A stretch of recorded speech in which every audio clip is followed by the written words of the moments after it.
Prices are rising too quickly right now. Inflation is too high. That infrastructure package, the other legislation, no matter what Biden says, that is not bringing that inflation down. Like, that is about years from now. We can make the fear of inflation that goes past the hardship of inflation. We can make it sound like it's all about reality. Because we can use a lot of big words. We can sound smart. I mean, if you listen to Larry Summers, and my mom, who works in a hospital in Indiana, is not an economist. I mean, she's like, I don't really understand what he says, but he sounds like he knows what he's saying. And I'm like, yeah, that's why Larry's so dangerous. So I can't believe that he still has a platform. You gotta be careful with doing anything too radical all at once, but you ought to try. Why is that? The really big picture thing I would say, and this isn't just about the supply chains, when we saw that consumer prices rose almost 1% in October, that should have been the signal for Senator Joe Manchin to say, yes, I'm going to vote and actually add some more money back into that legislation. Because the crisis that we are seeing right now is not on a much smaller scale. We've seen this before. What we should learn and act on from the inflation, not just in October, but this year, is invest. Invest in our infrastructure, invest in our people, invest in our workers, because there are worse crises that we are pointed at. Like, climate change is another really big global disruption, right? So if we don't fix this now, it's going to be worse the next time. And the reason we knew that this could happen was we've seen other experiences of this. When there was an earthquake in Japan, this was much earlier, and then there was a nuclear reactor. I mean, there were some real problems, and they got it back under control. Japan is one of those countries that produces the inputs. I mean, that is a higher wage country, but they have some of the technology that it's one place the semiconductors come from. That, and I was at the Federal Reserve then, and I have expert colleagues that look at supply chains. That had an effect on what was happening in the U.S. economy. Now, it wasn't anything like what we're seeing now, but what we're seeing now is COVID is global. That earthquake was in Japan. So it's I believe global trade. I believe there are lots and lots of benefits of this, but there are problems too, right? And we saw that the China trade caused a lot of problems for workers in manufacturing areas of the United States, right? So we have to know that when we get something good, consumers get something good, we've got to help the people, the Americans, who get something bad. I have learned, and I think many Americans have learned, a lot about supply chains. Remember, at the Federal Reserve, I had learned a lot about supply chains, but this has been on another scale. I would highly recommend. There is a podcast called Odd Lots. It's run by Tracy Alloway and Joe Weisenthal. They're both at Bloomberg. They have done an amazing series on supply chains. And it's not bringing people like me on to wonk out at this high-level supply and demand thing. It's talking to people that run the shipping. In people who run the boats up the Mississippi, the truckers. I listened to one this week by a woman who is very in the ag commodity market. Lots about wheat, right? So there's all these, and they have different problems. But the one that I found really interesting that was about the global shipping and also the Port of LA and things. He talked about solutions. So there's an individual from his company is called Flexport.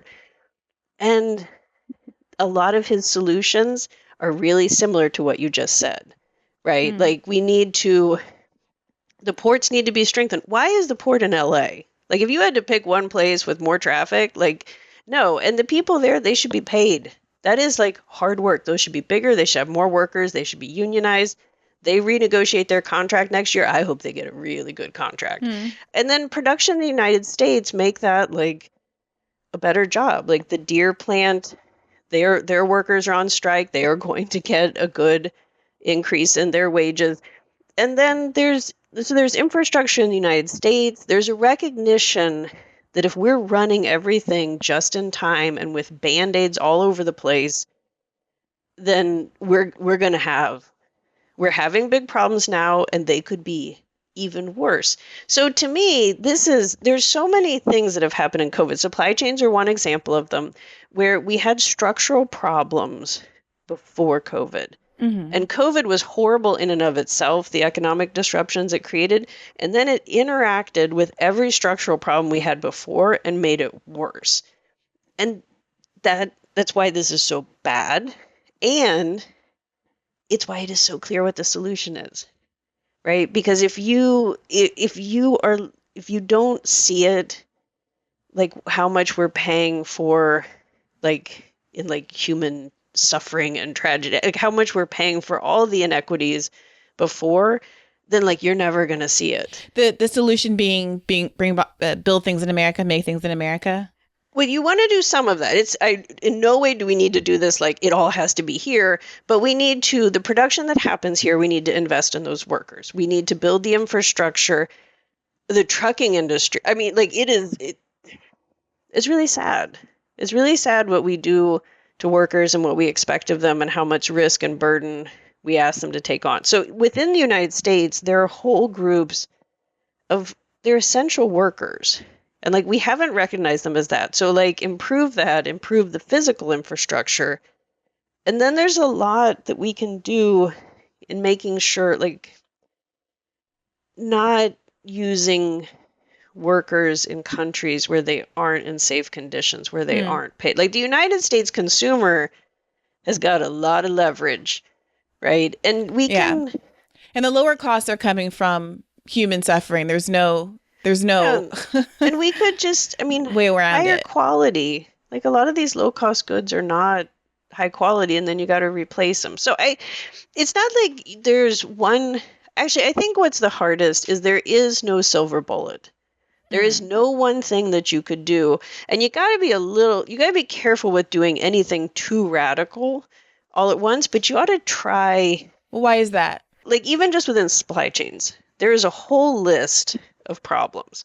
And what we're seeing right now is structural problems that they interact, right? So if you only take one of the problems and fix it, well, you've missed the opportunity to take all those interactions out. Like we have to recognize that our problems have built up for decades, and they are going to take a real effort, real money to address them. And that's what is so urgent about the infrastructure package that did pass and the legislation that's in Congress right now. Well, is there like anything in there that's to address any of to what extent does anything in the infrastructure bills address the supply chain issues in particular? Because it does feel like this could be a moment where someone like President Biden, that rightly or wrongly got some accolades for being a pro-labor candidate, despite having backed a lot of the trade deals that put us in the situation in the 90s, to say, I'm the president, to run on, I'm the president that's going to kind of bring jobs back to America, to the extent, possible. But it's the kind of the promise, it was the kind of promise that Trump happily made, and to really use the supply chain issues to make the case for why it is important to incentivize / strong arm these companies who've sent jobs overseas to bring them back home. Yeah, so I think, we have jobs. We've had jobs before COVID. I mean, we're missing millions of jobs right now, but we've had jobs. We had a lot of bad jobs, right? Like, I don't know that we need to bring jobs back, but we need to make sure that the jobs that are in this country have living wages and they have career ladders. And like, those are when the jobs, quote unquote, but aren't there certain kinds of things, like, for example, there were some things that we needed so badly during the pandemic, ventilators, masks, that simply because they were not made in America put us at a strategic disadvantage, at a public health disadvantage. There seems to be an understanding that for non-economic reasons, for social reasons, that it would be important to have some things made locally, no? Yeah, no, absolutely. I'm not trying to push back. I guess but that's a good example of, it's not this wholesale, we need to just not rely on global supply chains. It's that there are certain there are certain things that are absolutely essential in a crisis, and we need to have them here, right? We had the vaccine here. Like Mm. that was an amazing, like that's part of the reason countries that didn't produce the vaccine didn't create it. They were not at the front of the line. We were at the front of the line. Some people, there was a lot of access issues. There were vaccine hesitancy issues, but like we had the vaccine. Huge. There are other things that we didn't have, the respirators, the personal protection equipment, like get those here, right? Like this is not, and there'd be other cases if you really think about in a crisis, like in a global climate disaster, there could be different things that we would need. So like plan ahead, get the necessities. The thing I wanted to say with your question before about What's in what's the in the bills? infrastructure package that would help workers. So that infrastructure package is investing in physical structures, right? So bridges, roads, the Port Authority has money in it. There are, for broadband, for water, clean drinking water. So now that's not putting money in people's pockets. But what that does is the more we invest, the better those structures are. Like those are tools that people use to produce, right? And the more we as a country can produce, that, like the richer we are, we have to work really hard that it's equitable. But the richer we are, the wages go up. Like if we are more productive, we get paid for that. I mean, again, there are a lot of inequities and there are other protections like unions and, enforcing OSHA, like the safety rule. Like you can't just do the infrastructure, but it is like if we have better tools, we can do a lot more. And the infrastructure bill is about getting us better tools. And you have to keep, like a bridge or a road or any of these things, if you don't keep investing in them, like they're going to get worse, Right. right? And the thing is we didn't get these infrastructure packages for a long time. So, Right. It's playing catch up. I mean, there's obviously been some good faith and some bad faith, snickering about the extent to which it's Pete Buttigieg's problem as, Secretary of Transportation. And do you have a sense of what he could actually, someone in his position could do to influence some of these supply chain issues, or is it kind of like above me now, as they say? what Secretary Buttigieg needs to spend all of his time, other than with his adorable little children, is administering those programs to the absolute best of his ability. Because that money is there in the infrastructure package, but it does not matter. The signing ceremony is beside the point if the money But does not get out and the things don't get built, But right? apart from And the infrastructure bills, I mean, mhm, are there things that can be done to manage the supply chain issues in this moment that are caused by COVID? And also, relatedly, I'm curious what can be done by the Fed. What powers does government have to affect inflation? right. Yeah, no, and this is an absolutely excellent point you're making, getting me back on track, because we need to think like prices are rising too quickly right now. Inflation is too high. That infrastructure package, the other legislation, no matter what Biden says, that is not bringing that inflation down. Like that is about years from now, cost of living. Got to get these prices down. Inflation is a big problem. So with the supply chains, the measures that they have taken so far with the Port Authority saying you're gonna run more hours. We need to do more. One of the things the Port Authorities did, like capitalism has some good stuff to it. The Port Authority recently in Los Angeles told the shippers for every day your container sits on the docks and you don't get it picked up, there is a fine. And the fine will keep going up and it will go up thousands of dollars, tens of thousands of dollars. This hasn't gone into place yet. Guess what? Those containers are getting unloaded a lot Hmm. faster, right? Like, so so things like that are these emergency measures, let's get it moving, let's get it faster. Another place, this isn't, well, actually, this is partly a supply chain, but it has some other issues. We've also seen gas prices go up a lot, right? Hmm. Like, and that is one, like everybody buys gas, right? Or not everybody, but a lot, many Americans. Non-driver here. Yeah, I know. Like in urban areas, sometimes this is Yeah. not the same, but many Americans do, Yeah. and they stand at the pump and they see the price, right? Like, you're just watching your money get eaten up.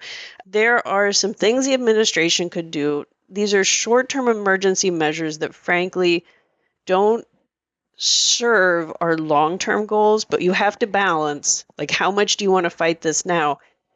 There have been discussions about opening up the strategic oil reserve to help bring gas prices down.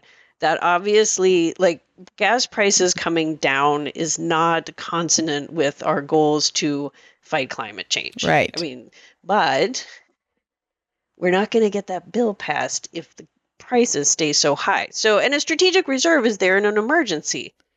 We have an I, emergency, but there are other things that don't kill the planet. right. That and again, it's just trade-offs. Like, we have to figure out what are we willing to do to fix a problem. So another thing, and obviously that's short term. Another thing that could happen short term is the Trump administration put in place a lot of tariff restrictions. This is not just about gasoline. This is about many different goods with different kinds. Some of it was very retaliatory for not economic reasons, and some of it, like, China needs to be on a, tighter path because they're not an even dealer. You could, and What I do you mean think, by that? well, there are these trade restrictions so that there are tariffs. There are, like, it's harder and more costly for certain countries to sell their goods in the United States. And that also includes some of the energy goods. So you could say temporarily, for the next year, for the next 2 years, we're going to relax those tariffs or at least reduce them. These are Trump era policies. This is not something that Democrats had said we want. It's just, so it is reasonable to think that there are probably at least some of them that didn't make a lot of economic sense, and we could reverse them. And, like, this would be a good time if you're going to reverse some of these. Like, now would be a good time to do it, right? So that's where, like, thinking about problems we had before COVID, like these tariffs, like, that's where the solution doesn't have to be like a very COVID problem solution. It could be like, solve one of the really bad problems you had before COVID. That could work too. Yeah, I mean, the administration, what is frustrating is if you have an acute crisis, and we did this like at the beginning of the pandemic, but if you have an acute crisis, you have got to move fast and you have got to go big and get really creative. And that's where it's like, you can't tell people if the crisis is going to pass. You got to actually do something. The Federal Reserve, you asked about them.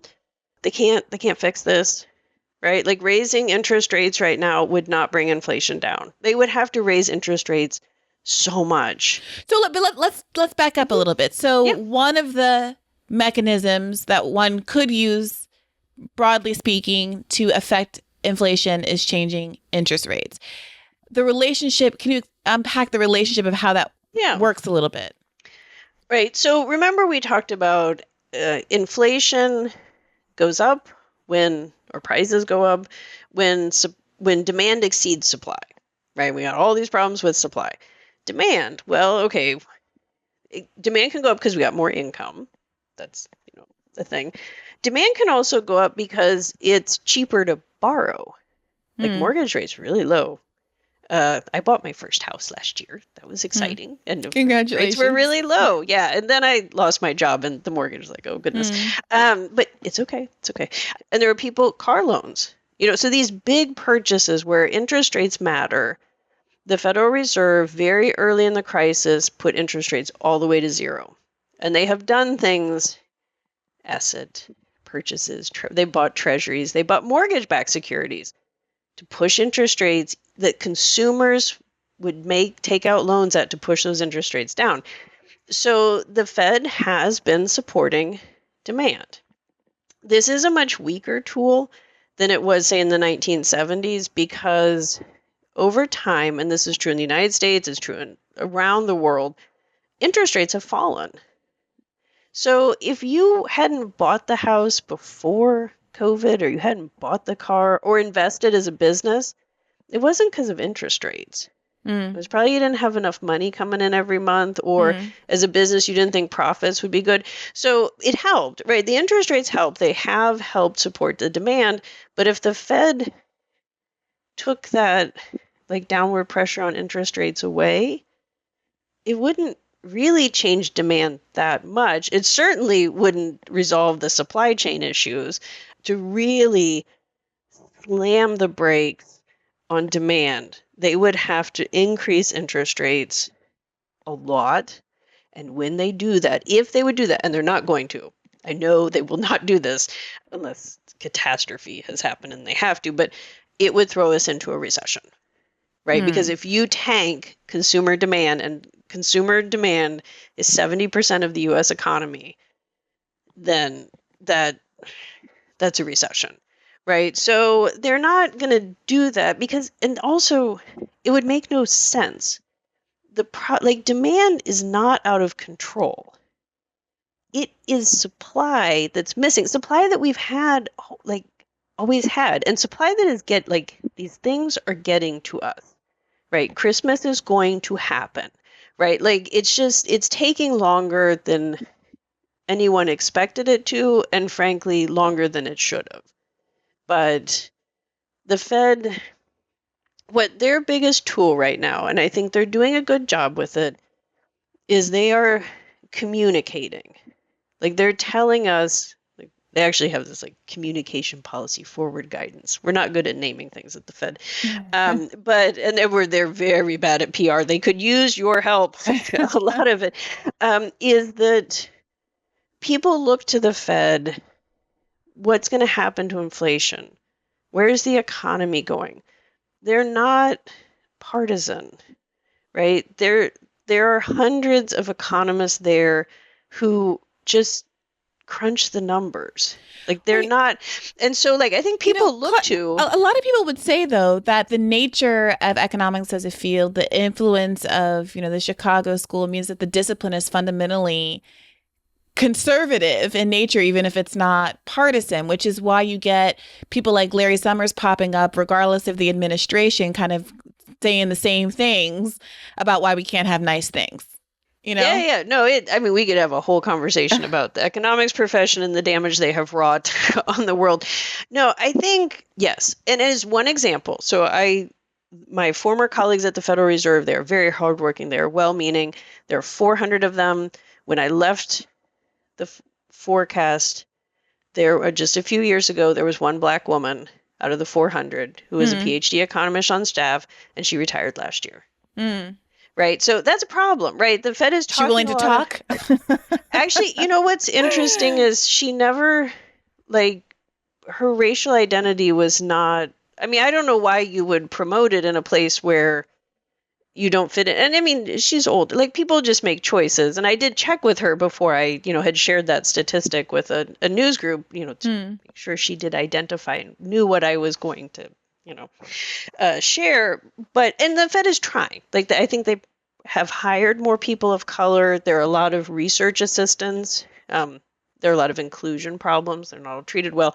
Anyways, but your point, this long-standing, it's not even just conservative. It's like, don't care about people, right? If you get so focused on what's GDP and what's CPI, you can forget that there are people under those numbers. And there's a Hmm. lot of different, like, people's lives are different. And what's really bad with these aggregate statistics, not the employment numbers, because everybody counts equally there, but in, like, CPI, that tells me a lot more about how much Jeff Bezos is paying than it does, like, an entire warehouse of his workers, Hmm. right? Because it's the US shopping basket. Hmm. And, like, that's a small portion of that shopping basket is the majority of Americans. So you have to be careful. And I think what happens then is, it shouldn't happen, but what happens is we forget the human cost, like, the people are under there. And then you have a very, many establishment Democratic economists. And once you're out, anybody outside of the Fed who is in a policy space is political, right? Like, that's just, and I worked a year at the White House, and it was a real eye-opening at how economists fit into policy, like fiscal policy, and it's not always pretty. In what way? So I've become very angry in this crisis, and I've started referring to many of us, and I try not, as an accessory to murder. We can make the fear of inflation that goes past the, like, hardship of inflation. We can make it sound like it's all about reality, because we can use a lot of big words We can sound smart. I mean, if you listen to Larry Summers, and my mom, who's works in a hospital in Indiana, is not an economist. I mean, she's like, I don't really understand what he says, but he sounds like he knows what he's saying. And I'm like, yeah, that's why Larry's so dangerous. So I can't believe that he still has a platform. The American Recovery and Reinvestment Act was tragically too small. Like, the recovery took so long, and it was so bad for low-income people, people of color, less educated. I mean, like, you just run the gamut like that. The fact that he was at the White House and helped cap that under $1 trillion, overruled Christy Romer, who is the economist, also at the White House. That was so bad. I mean, he has a long list of horrible policy advice he's given for decades, but like that one, like I saw that one. That was real. And why do people still listen to him? Is it because they know he's bad, but he helps, manufacture consent in the way that you described with the anecdote with your mom? He is effective at sounding like doing the thing that is advantageous for, say, the 1% is actually the right thing to do.